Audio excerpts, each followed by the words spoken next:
A few things that we need to talk about before we get started. What is a settlement? What did you say, Em? What did you say? I said a place where people settle.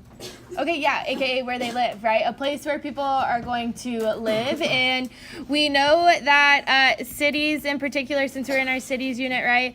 Cities are going to have a wide range from a few thousand people to like millions of people, right? What was a mega city that we talked about from last week?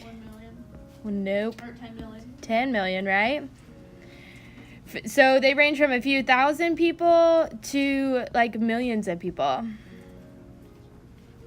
Oh, a few thousand to millions of people. Okay, so that means we have some towns that are going to be smaller, right? Some that are going to be massive. And so with that, that means that different things are going to be available in these different sizing of settlements, right? And it's also going to depend on where these cities are, like what types of countries, right? Thinking back to all the way from Unit 1, if we have a LDC, a NIC, or an MDC, that means that your country is going to have more money to provide stuff for the people, right? Okay, and then another thing that we're going to write down is that all of these cities or settlements, they are dependent on each other. So if you have a smaller city, it's probably going to depend on a larger city, right? Our largest cities, like we talked about from our last unit, our globalization unit, right? Our largest cities, like our mega cities, are going to have all of the businesses and the companies that are international, right? Because that's where they're choosing to locate is in these cities, right? And so other cities might rely on those larger companies, those larger cities to get other services, okay? So that's kind of like big idea picture here as we move and talk about the rest of what we're going to today. Okay, so box this.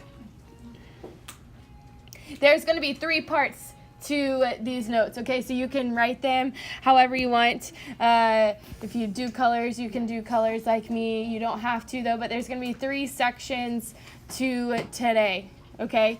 And then we will be finished. So the first thing that we're going to talk about is, I'm going to start on the left-hand side. We're going to talk about primate cities.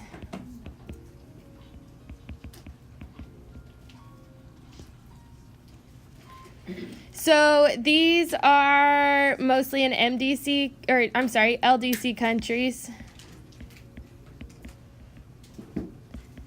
So rich or poor? Or Yeah. So poorer countries, okay, they're going to have primate cities. The definition here is going to be that the largest city in these countries, the largest city is more than twice as large as the next city.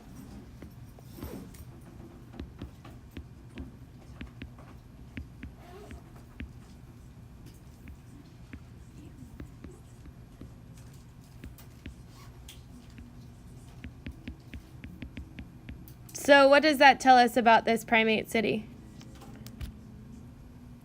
Big or small? Yeah, it's going to be pretty freaking big, right? So the largest city then is going to be, it's going to have double the amount of the next largest city, okay? So if you think about it, what is a primate? What do you think of when you think of the word primate? A monkey, right? So what is the largest primate that you know of from movies? gorilla. A gorilla, aka who? What's his name? King Kong. Thank you, King Kong, right? King Kong, thank you, Brooke. So King Kong, think King Kong here, okay? If King Kong is around all of these other gorillas, he's gonna win, right? He's like the Big boy. yeah, the champion, however you want to call it, right? The superior, that's a great word for it, okay? So if he's your superior gorilla, think about it. He's going to get all of this stuff first, right? He's almost like the bully of the other gorillas, okay? So if we are equating this to a city, our primate city is going to be like King Kong, okay? So he's going to get all of this stuff. It's going to be like this city is going to bully kind of all of the other cities, all right? Because we know that it's already larger than all of the other cities, right? And so the primate city is going to get all of this stuff.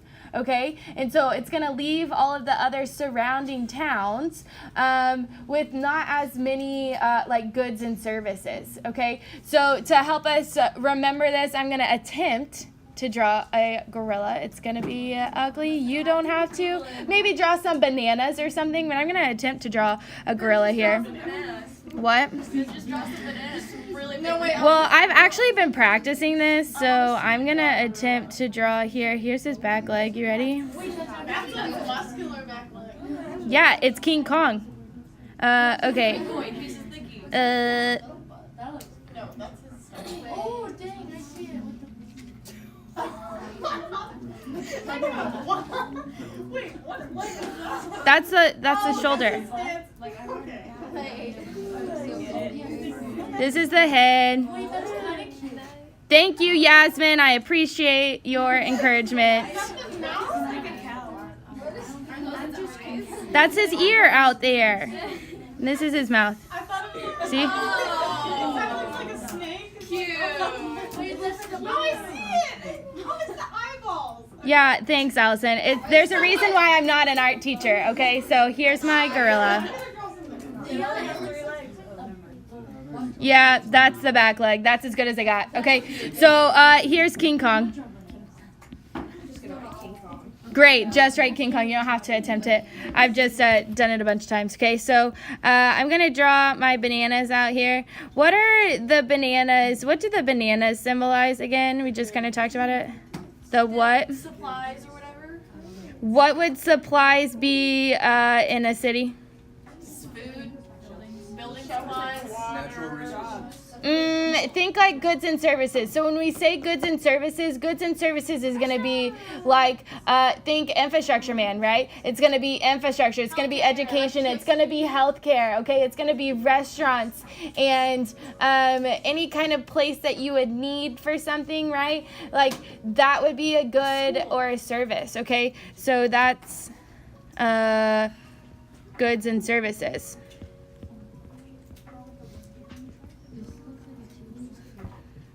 Okay, so with this, the primate, this large city, the primate city is basically going to take all of the goods and services. I don't like the way that's worded. Primate city takes all the services, okay?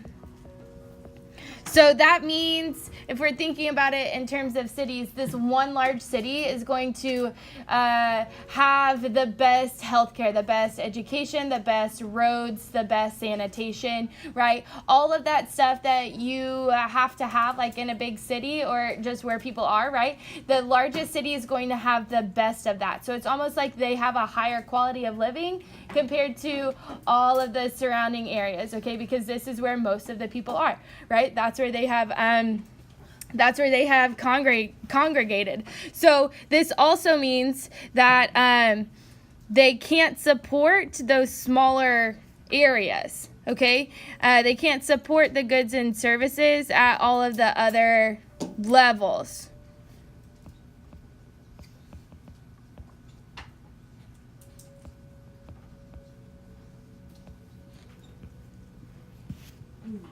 Does that make sense? So this one large city is kind of draining all of the resources for that country and leaving the smaller surrounding rural areas like pretty poor, okay? We've kind of talked about this in the past, but if we're looking at real world examples, what would be an example here? What do you think would be an example? Africa's not a country, but thank you. Don't even, because I bet a bunch of you just wrote down Africa on your quiz. That's not a country. It's No, this is May. Don't tell me that Africa is a country. It is a continent. Okay, so a country that has a primate city, if you can't guess, it's going to be Mexico, okay? Mexico is going to be a real-world example. Let's write out our real-world examples. Mexico, we have Mexico. I'm going to draw or attempt to draw Mexico. This is Mexico. Mexico. So Mexico is going to be an example of this. Hey, I need you to stop talking now so you can hear me. Mexico is going to be a real world example of a primate city country, okay? Because Mexico City is the primate city. They have, oh gosh, where is it? They have about 20 million people. Which, by the way, what was a mega city? 10 million. 10 million, right? So, and we know that Mexico City is a mega city, okay? So, Mexico City is the primate city with 20 million people. The next largest city in Mexico is Guadalajara. Ooh, that's a hard word. Yeah, Guadalajara. And they have a population of 4 million. So, dramatically smaller, right? Like, can you read that, Aaron? You need your goggles? I'll zoom in for you. 4 million, okay? So Mexico City has 20 million. The next largest city has 4 million. So that is way different, right? Mexico City is the primate city here, okay? So much larger. They're going to get all of the goods and services first, okay?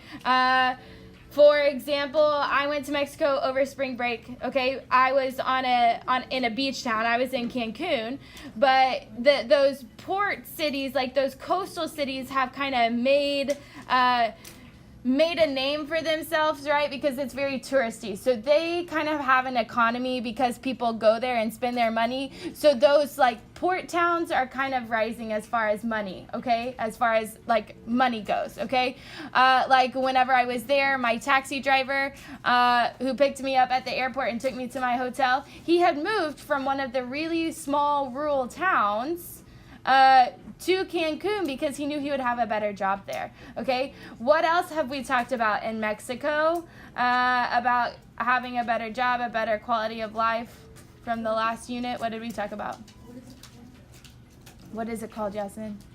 I know you know. I know it. From NAFTA, what was it called?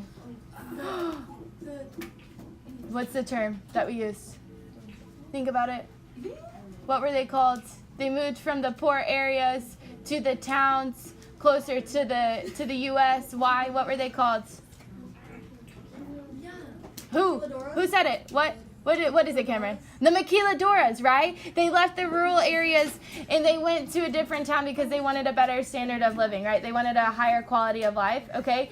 So while those towns aren't the primate cities, they were a little bit better quality of life, okay? Because outside of Mexico City, in those coastal towns where tourism is big, there's not a whole lot there, okay? Mexico City is the primate city. That's where a lot of people who are leaving their towns are going to go to because there's a higher quality of living, there's more education, there's better jobs. They have a better chance at making it in the primate city because that's where all of the money is going, okay?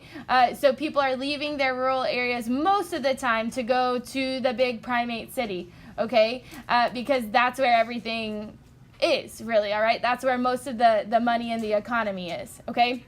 So another example that we have is the UK, the United Kingdom. I'm going to attempt to draw my London or England. That's my UK. I know it's ugly. It's fine.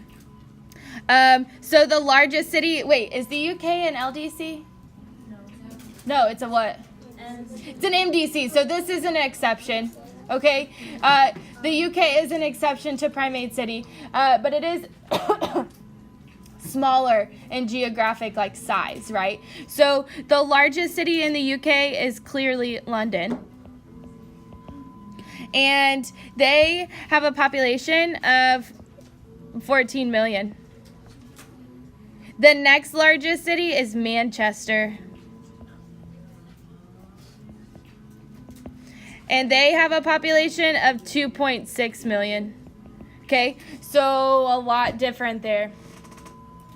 That could be why London is the more well-known city too, right? Because it is way larger. Everybody, well, not everybody, but mostly that's where everything is centered in England, right? Is out of London, okay? So primate city countries, these are our real world down here, our real world examples.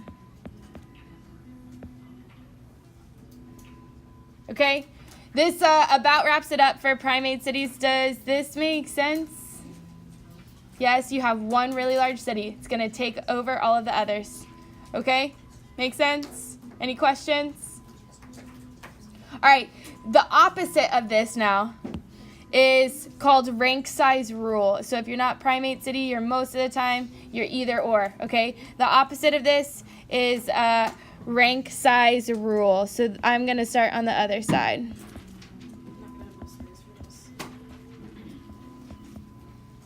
Good. There's another desk right there. Go for it. Rank size rule.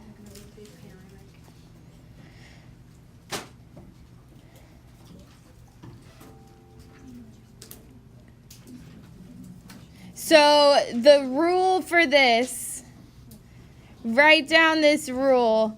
The nth, this is going to be kind of like a math definition, but I'm going to explain it. It's going to make more sense in a second, okay? So the nth largest city in a region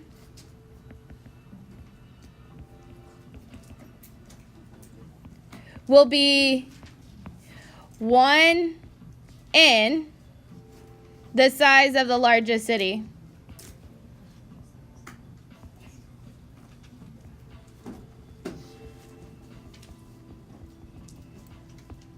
This is the rule.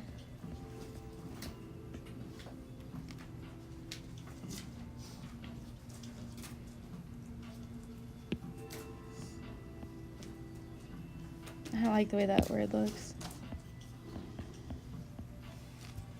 Okay, so I know that sounds confusing and you're like, well, am I sitting in algebra right now? The answer is no, but it's going to make sense whenever I explain this, okay? So let's say, for example, we have country A. We're just going to say this is country A. And country A, the largest city in country A has 100, ooh, you need a 100,000 people in the largest city, okay? So if our largest city has 100,000 people, our second largest city is going to be half of that, okay? It's 1/2 of the largest city, which is going to be what? 50,000. Yeah, 50,000, okay? So then our third largest city is going to be 1/3 of the largest city, which is what? 33. Yeah, 33,333. Okay, now this isn't going to be exact, but it's going to be about 33,000 people. Okay, it's going to be about 1/3 of the largest city. The fourth largest city is going to be what? 1/4 of the largest city. Yeah, so about 25,000 people. Okay, you get where I'm going with this? Okay, so if we think about it all the way down, if we're looking at the 10th largest city, what is it going to be? 1/10 of the largest. 10,000, yeah. Not close enough. 10,000, okay? Does that make sense? So that if we go back to the rule, the nth largest city is going to be 1/n the size of the largest city. So really, you can find this out and just plug in the number, okay? If you know the largest city, the population of the largest city, and you want to find out the 50th largest city, you just got to take that large number, divide by 50, and that's about the size of the population of that 50th largest city. Does that make sense? Okay, so let me give you a real world example. The U.S. The U.S. is a real world example. We should also note too that this is mostly. Actually, I'm not going to write that there. This is mostly. In what types of countries do you think? MDCs. Yeah, MDCs. It's going to be opposite. Okay. So mostly in MDC countries. And for example, let's go with the U.S. here, okay? Our U.S. stats. Let me draw my Texas and Florida. There's my U.S. It's ugly, but oh well. Okay, so what do you think our largest city in the U.S. is? Alaska. City? Boston. Population. We're talking population here. What? New York. Thank you. New York City. Uh-oh. Y'all are concerning me. So our largest city, New York City. It has about 8.6 million people. Okay? This is just looking at the direct population of the city. It does not take into consideration the suburbs around it or the metro area around it. It's just looking at the population directly in the city. Okay, so our largest one is New York City. All right, so what do we think number 2 is going to be? Our second largest city is what? Los Angeles. I hear mixed reactions. It's LA.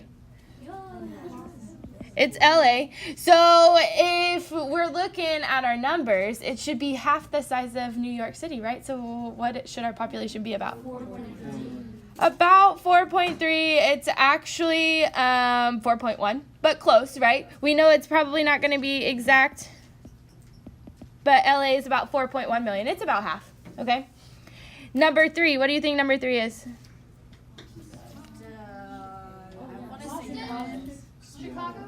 Nobody's gonna guess it. Phoenix. I know. Throws everyone off. Phoenix. So Phoenix should have about a third of the population of New York City. 2.2. It's good. It's 2.6. It's close. Okay, 2.6 million.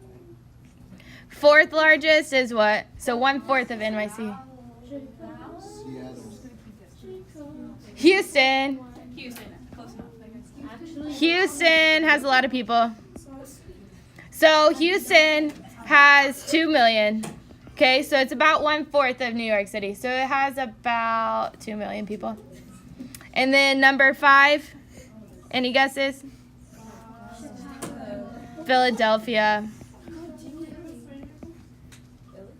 So about 1/5 of New York's population, it has 1.6 million.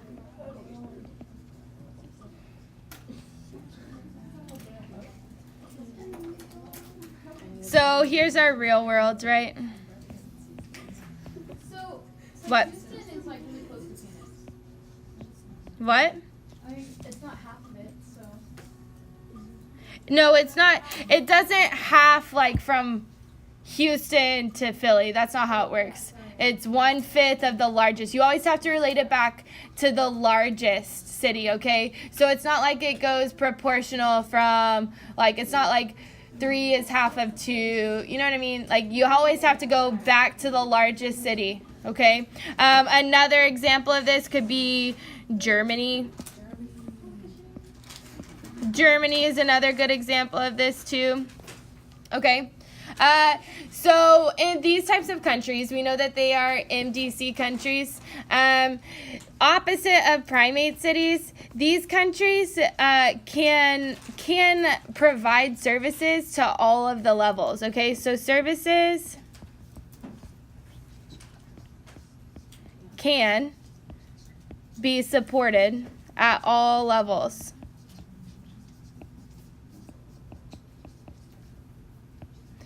So you know how we talked about with primate cities, it's really just that one big city that gets all of this stuff. Well, in a rank size rural country, you have it's kind of proportional as far as your really large cities and then your smaller cities. And if we know that they're MDC countries, usually their economy is pretty okay. All right, so that means that your goods and services, aka your restaurants, your shops, your stores, your education, your infrastructure, all of that stuff can be provided to even the smaller cities and not only like in New York City, right? Because then that wouldn't be fair. So it's more fair in the rank size rural countries than it is in the primate cities, right, Avery? So would you want to live in a primate city or in a rank size rural city? Wrong. Probably rank size rural, right? Why? Yeah, because services can be provided for, okay? Whereas in a primate city, you really have to live in that one big city to get everything, right? Because if you lived out in a smaller surrounding area, you wouldn't have the same access to a lot of stuff that the big city does, okay? So with rank size rural, it is more even, okay? Okay, so you can support all levels. All right, does this make sense? Are there any questions about this one? So you want rank size rural. You don't necessarily want primate city, okay? Because things are going to be more even, okay? So to our last one, the last part of our notes here, we're going to talk about nesting services.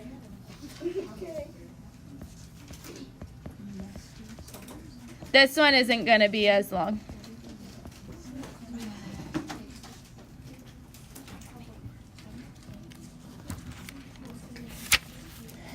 Okay, so do you know what I'm talking about? If I say like those nesting dolls, your grandparents probably have them at their house, where it's like, yeah, not necessarily glass. Most of the time they're like wooden and they're like big, and then you like take them off. You take off the head or whatever, that you break it in half, and then there's a smaller doll inside, and then you can break it apart, and then there's a smaller one inside, right? A Russian doll, right? Someone else had a weird word for it earlier.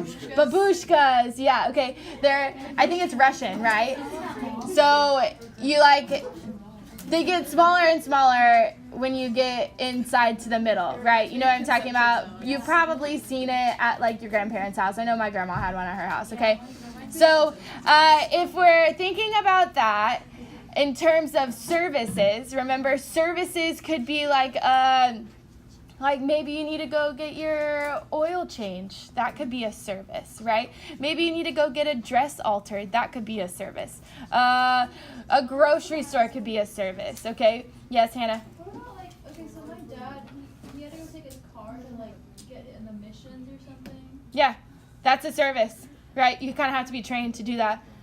Or you have to know a lot about it. I sure as heck couldn't just know what I'm doing, right? So if we're talking about services here, we're going to draw 4 dots. So draw a dot, you got to draw them bigger as you go, 4 dots. Okay, so my second one's going to be a little bigger. My third one's going to be a little bigger. And then my fourth one's going to be the biggest. Okay, so draw 4 dots.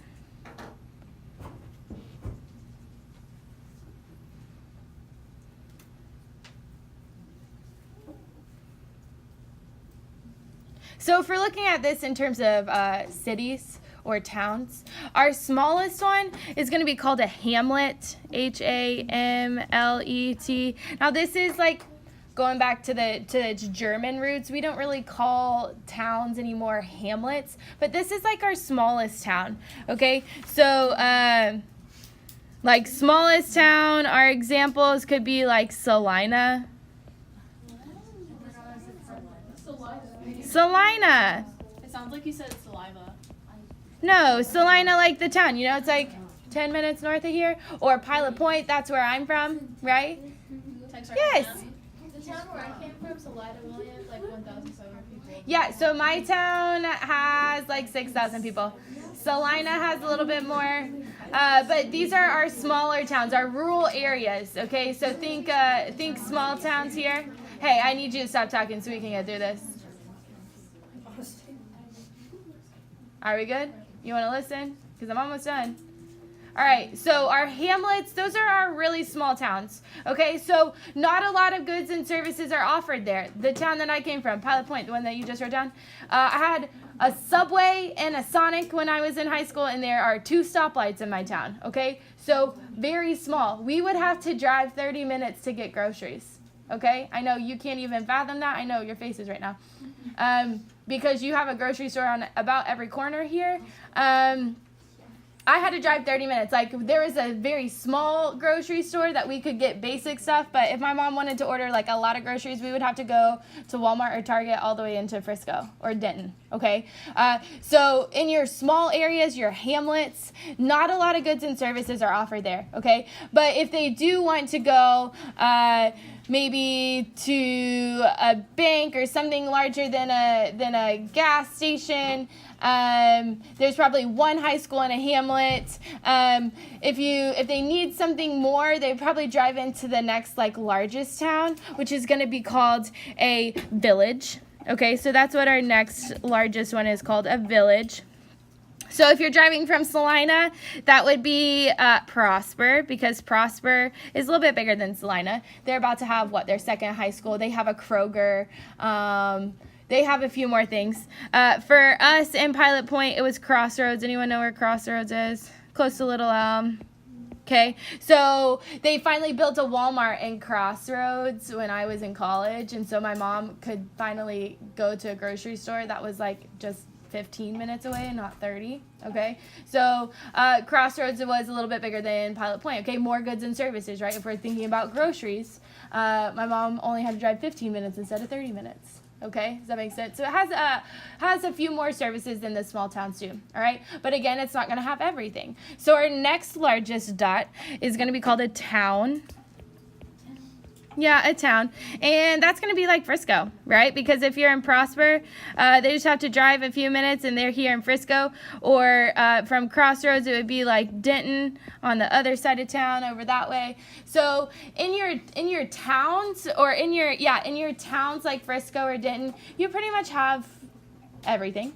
Like right? Like we could do almost anything here, right? We have lots of grocery stores. We have entertainment, right? Think about how many movie theaters we have. We have a mall. We have lots of stores. We have lots of restaurants. We have how many Targets, how many Walmarts? Like there's a ton, right? We have pretty much everything that we could need, right? So it's a little bit bigger. But then our largest one is a city, yes, and our example is going to be Dallas, okay? So while we have a bunch of stuff here in Frisco, Dallas is going to have even more, right? Like if you have to go to a specialty doctor or like a heart surgeon or a specialty surgery or something like that, you're going to have to go into Dallas, right? That's not necessarily out here in Frisco. If you want to go to a big time concert, like yes, we have concert. Oh, we have one this weekend, right? But if you want to go to like the Justin Timberlake, the Biebs, like you're gonna have to go into Dallas, right? If you want to go to a professional sports event, so football, if you want to go see the Cowboys, you're gonna have to go into Dallas to watch them play. Yes, they're practicing here, but you're gonna have to go into Dallas, right? You're gonna have to go in to watch the Rangers or the Cowboys or the Mavs. And conventions too, the convention centers. Yeah, like your big convention centers, like all of that kind of stuff is going to be down in Dallas. I wish you would quit talking. I'm almost done. Please quit talking. So if you are trying to go to those professional things, you're going to have to go down into Dallas, right? So they really have anything that you could ever think of, right? So anything that is in a hamlet like Pilot Point or Salina, Dallas definitely has, right? And they probably have like 100 of them. They probably have so many gas stations, whereas my town only had like two stoplights in Pilot Point. Dallas has like thousands, right? So think of that nesting doll example, right? So if you're thinking about services, you're far away, your rural towns, your small towns are not going to have a whole lot of things available to them. But as you get into the next size, like larger, you're going to have more and more things available to you, to where you get to a city like Dallas, or your bigger towns, your bigger cities where a lot of people are. That's where you're going to have your choice of truly anything that you could ever want as far as a good or a service or something to do or something to buy. You can get it in that big area, okay? Does that make sense? This is mostly going to happen. I just opened a new tab. It's fine. It's okay. We're okay. So this is mostly in MDCs, okay? Because this is like suburbs, okay?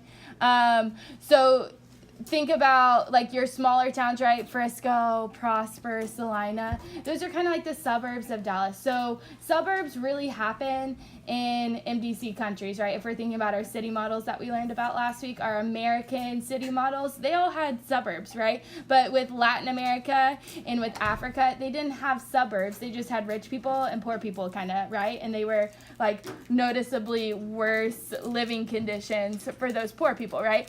Whereas in our MDC country of the U.S., we have suburbs, right? So there's kind of different levels there, okay? Does that make sense? So you can get different things according to population and goods and services available to you, okay? Makes sense? Any questions? All right.